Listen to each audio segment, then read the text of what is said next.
Ал бүгін сіздермен бөлмелерді ағылшынша қалай айтатын үйренетін боламыз. Видеоны аяғына дейін қараңыз. Яғни жалпы бірінші үйден бастайық. Үй деген house. House деп атаймыз. Үйдегі бөлмелерді жалпы room деп атаймыз.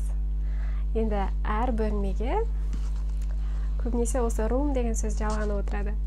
Мысалы, ең бірінші қонақ бөлме. Living room. Қайталайық. Living room. Өте жақсы. Келесі жатын бөлме. Bedroom. Қайталайық.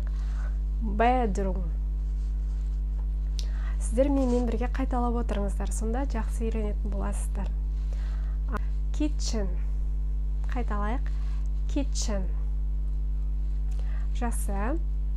Келесі бөлме, ол жуынатын бөлме. Жуынатын бөлмені bathroom дейміз. Қайталайық. Bathroom. Өте жақсы. Бүгін сіздермен бөлмелер тақырыбын талдадық.